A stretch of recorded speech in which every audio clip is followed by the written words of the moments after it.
dasar muslimah, bagaimana peran seorang muslimah sebagai ibu dan istri yang akan dibawakan langsung oleh Ibu Tria Meriza SIP. Enggak, menuntut ilmu itu wajib atas setiap muslim, atas setiap diri kita. Nggak bisa diwakilkan sama siapapun, sama anak, sama suami, sama orang tua, nggak bisa. Semua kita bertanggung jawab untuk menuntut ilmu.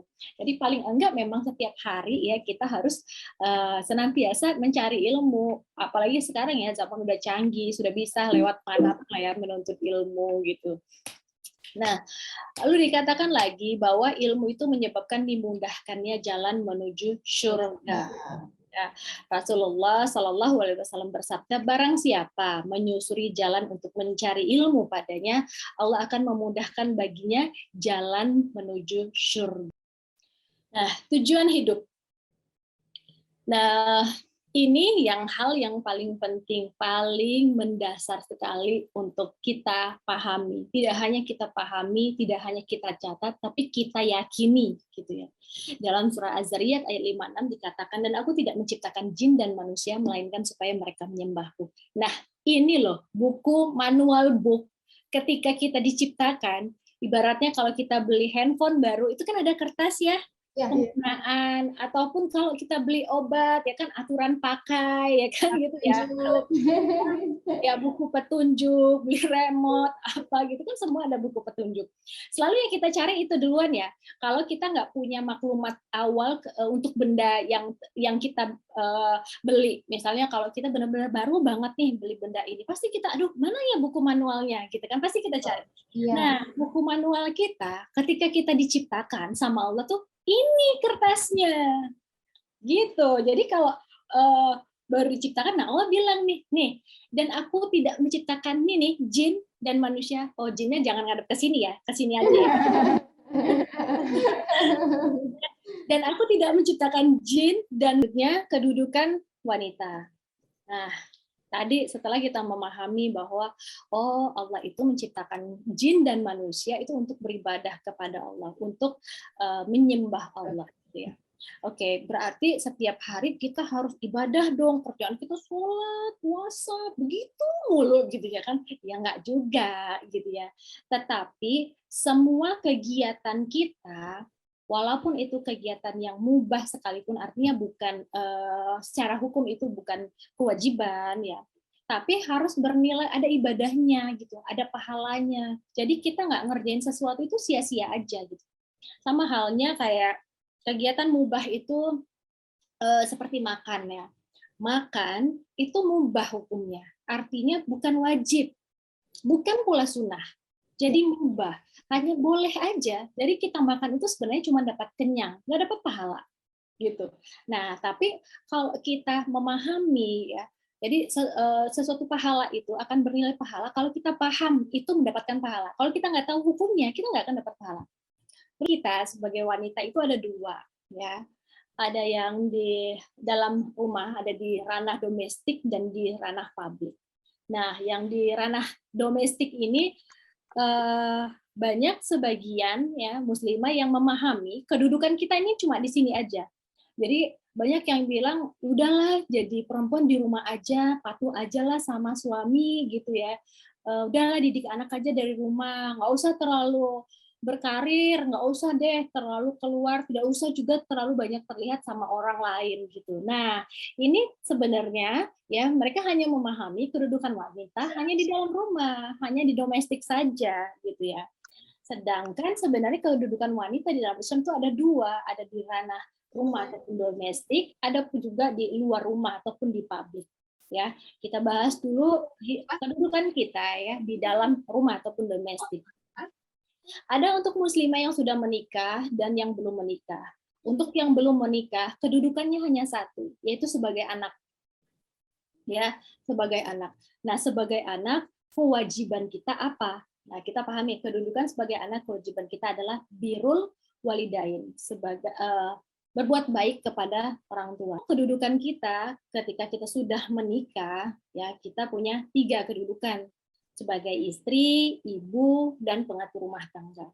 Tentunya sebagai seorang istri ya, kita punya kewajiban untuk taat, patuh kepada suami dalam hal-hal yang sesuai dengan syariat.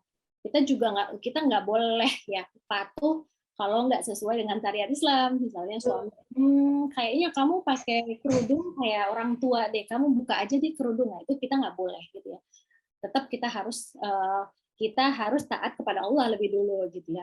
Lalu sebagai seorang ibu kita juga punya kedudukan, punya kewajiban, yaitu apa? Mencetak generasi peradaban. Artinya kita mendidik anak kita sesuai dengan Islam gitu ya. Lalu juga kedudukan kita yang terakhir, ketiga, sebagai pengatur rumah tangga. Ya, pengatur rumah tangga ini ya manajer rumah tangga lah ya.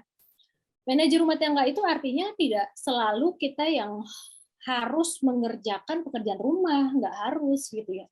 Kalau misalnya suami kita mampu, lalu suami kita menyediakan asisten, nggak apa-apa. Maka yang wajib kita lakukan adalah memanage rumah tangga. Artinya kita memastikan ya hari ini anak dan suami misalnya sekolah makannya apa. Walaupun bukan kita yang masak, tapi kita yang memanage. Ya, namanya manajer ya. Manajer kan kita yang atur. Betul. Ya, anak seperti apa, misalnya sampai ke bajunya seperti apa, baju suami, walaupun bukan kita yang setrikain, walaupun bukan kita yang cuci, gitu, tapi kita memastikan, oh bajunya bersih, bajunya wangi, misalnya gitu ya. Terus makannya juga, walaupun bukan kita yang belanja, bukan kita yang masak, tapi kita memastikan makanannya halal toyib, gitu ya. Nah, itulah tugas manajer rumah tangga. Itu tadi untuk peran ataupun kedudukan kita sebagai seorang istri ataupun ketika kita sudah menikah. Nah, lalu setelah kita memahami tadi ya kedudukan kita di ranah dalam rumah ataupun domestik, kedudukan kita di luar rumah. Nah, di luar rumah kita itu sebagai anggota masyarakat ya, tentu kita apa sih ya harus memberikan dampak baik lah ke masyarakat. Atau kalau bahasa agak beratnya itu dakwah sebenarnya. Tetapi dakwah itu kan dakwah itu tidak sesempit pemahaman seperti dulu ya. Dakwah itu harus berdiri di podium untuk menceramahi banyak orang, enggak gitu. Dakwah itu sebenarnya singkatnya amar ma'ruf nahi mungkar. Artinya memberitahu gitu ya, yang baik yang mana, yang jelek yang mana ke umum. Nah, itu sebenarnya kewajiban kita. Itu cuma sekedar kasih tahu, oh ini nggak boleh loh dalam Islam gitu ya. Misalnya harus kalau perempuan harus nutup aurat loh, itu sebenarnya udah dakwah dan itu kewajiban kita di luar publik. Nah, selanjutnya akidah Islamiyah. Ini sebenarnya pemahaman dasar ya. Akidah Islamiyah ini merupakan materi dasar dari mana sih kita berasal. Banyaknya anak-anak kita mungkin bertanya, sebenarnya kita ini lahirnya dari mana sih? Kita ini dari kalau anak saya itu suka tanya, ini ada gunung, itu siapa ya yang ciptain? Kok bisa gede banget? Terus kok dia bisa meledak? Kok dia bisa, kalau kemarin lihat Merapi, kok dia bisa keluar lahar gitu ya? Coba kalau kita nggak ngerti, kan kita pasti jawab, ya bisa aja kan gitu kan. Udah deh, kamu udah deh nggak usah banyak tanya. Udah itu memang begitu, kan nggak bisa gitu ya. Coba sama anak-anak ya. Sehingga kita tahu maklumat awalnya, oh dari mana itu berasal? Oh itu dari Allah, itu ciptaannya Allah gitu. Apa yang dijelaskan begitu. Akhirnya anak-anak memahami, oh gunung, alam semesta, bahkan diri kita sendiri ini oke, ada yang diciptakan ya. Selanjutnya nah, kriteria muslimah sejati. Kenapa sih saya bilang muslimah sejati ya? Nah, kalau muslimah saja terkadang kita berpikir oh muslimah itu penampakannya perempuan lalu dia pakai menutup aurat ya, itu udah muslimah aja gitu. Tapi muslimah sejati ya benar-benar yang sesuai maunya Allah tadi, yang sesuai tadi buku manual book itu tadi gitu ya. Nah, yang pertama adalah beriman kepada Allah, beriman dan bertakwa kepada Allah gitu ya. Nah, beriman dan bertakwa kepada Allah ini apa sih sebenarnya artinya beriman dan bertakwa? Bertakwa itu simpelnya adalah menjalankan maunya Allah, perintahnya Allah, menjauhi larangannya. Nah, lalu tadi ya yang pertama tadi taat, beriman dan taat kepada Allah ya, lalu melaksanakan kewajiban dan perintahnya Allah. Sama ya seperti yang tadi melaksanakan kewajiban. Jadi kita harus paham ya kewajiban kita apa. Ya, kalau sholat, puasa, thalabul ilmi, berdakwah dan lain-lain itu adalah kewajiban-kewajiban. Kita harus paham hukum syara. Hukum syara itu artinya setiap tindakan kita itu punya konsekuensi hukum di dalam Islam. Fikih ini yang harus dipahami. Silakan teman-teman ataupun momi-momi bisa membeli kitabnya atau bukunya masing-masing ya. Ada fikih ibadah tentang sholat, haji, puasa ya, seputar ibadah, fikih ukubat, ada fikih munakahat ya, ini ya tentang buat ibu-ibu juga sering suka banget nih belajar tentang ini ya. Munakahat ini fikih pernikahan ya, seputar nikah, kayak gimana aja sih hak dan kewajiban suami istri, tentang talak, siapa yang boleh menalak. Nikah ini juga tentang nafkah ya. Nafkah itu kewajiban nggak kalau kita bekerja punya harta terus hartanya milik siapa? Nah itu ya. Ini di dalam bab fikih munakahat, tentang rujuk juga ada, fikih muamalah, jual beli, sewa menyewa, hutang piutang, di sini ada semua. Lalu fikih siasah itu tentang pemerintahan. Maka banyak ya di materi fungsi dasar muslimah. Berapa ini? Ya, saya agak ngebut. Nah, fungsi dasar muslimah tadi sebenarnya sudah saya jelaskan di kedudukan muslimah tadi ya, yang ada bagan-bagannya sebagai ummu warobatul bait. Jadi kita itu sebagai ibu dan pengatur rumah tangga, ya. Sebenarnya ini loh, kita tuh diciptakan sama Allah itu sebagai ibu dan pengatur rumah tangga. Berarti kita yang bekerja, yang berbisnis, nggak masuk dong di dalam ini gitu ya.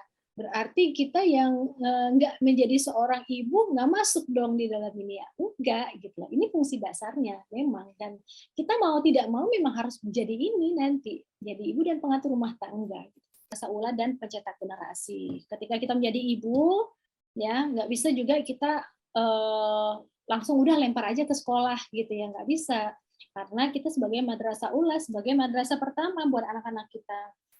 Peran orang tua ini sekilas aja, menjadi model dan teladan ya, menjadi guru pertama dan utama ya, seperti yang saya jelaskan tadi, menggali dan mengoptimalkan potensi luar biasa anak. Ini juga terkadang kita sebagai orang tua, kita pengen anak kita bisa semua. Matematik bisa 100, fisika 100, semuanya bagus, hafalan semua 30 juz. Sempurnanya sekali anak itu ya kan? Enggak, tapi kita harus menggali apa sih kelebihan anak kita gitu. Oke, dia pintar di hafalan, mungkin dia lemah di yang lain gitu ya. Wajar, maka gali potensi yang dia yang bagus apa. Kita kadang-kadang lupa juga, kita sendiri yang ngebully anak kita, sampai kita yang menorehkan luka batin, luka pengasuhan ke anak kita gitu ya.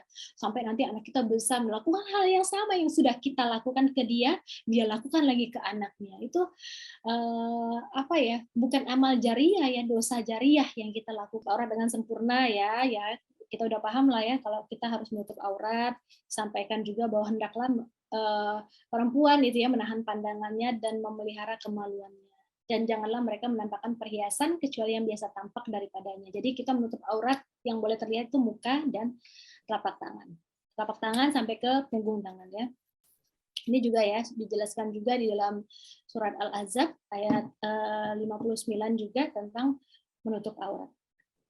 Mbak, nanti ada sesi tanya jawab ya, berarti saya agak cepat ya. Iya. Ini contoh berpakaian yang syar'i ya, untuk seorang muslimah. Ya, jadi kita menggunakan kerudung ataupun himar di atas, lalu menggunakan baju syar'i, menutup kaki ataupun memakai kaos kaki. Batasan aurat wanita ya. Tanya nih Bu Tria. Saya mau tanya, kalau hukumnya menggunakan wig bagaimana, karena almarhum ibu saya pakai wig setelah kemoterapi. Kalau hukumnya gimana Bu Tria kira-kira kalau pakai wig? Dan terus juga mungkin kayaknya banyak juga nih artis-artis tuh yang kayak menutup auratnya tapi bukan dengan kerudung juga ya Bu Tria ya. Mungkin beberapa tuh ada yang menutup auratnya dengan wig juga, dan itu bagaimana sih hukumnya Bu Tria? Ya, Berarti ini ada beberapa yang harus dijelaskan. Pertama, hukum wanita ketika tadi ya saya jelaskan ketika wanita itu keluar rumah, satu langkah sekeluar rumah maka dia harus menutup auratnya dengan khimar ataupun dengan kerudung ya. Nah, itu wajib mutlak, nggak bisa dinegosiasi lagi. Maka ketika keluar rumah harus menutup aurat. Berarti artinya kita tidak membutuhkan wig, kan begitu ya kalau kita keluar rumah. Begitupun dengan artis dan segala macam. Kalau keluar rumah itu harus menggunakan kerudung. Kerudung itu kain yang diulurkan sampai menutup dada. Nah, kalau misalnya menggunakan wignya di rumah, kebutuhan untuk di depan anak-anaknya, di depan suaminya, ya karena mungkin rambut yang dikarenakan sakit, dikarenakan kemoterapi itu, maka itu punya boleh. Ya karena itu urgensi, ada alasan yang syar'i, itu boleh. Tapi itu tadi di depan di rumah, di depan laki-laki mahram, anaknya, dan di depan wanita ya tadi. Seperti yang saya jelaskan tadi ya, depan aurat di depan wanita maka boleh terlihat kepalanya, kan boleh ya. Maka termasuk juga di rambut, lalu membutuhkan memakai wig itu nggak apa-apa. Karena ada alasan tadi karena sakit ya.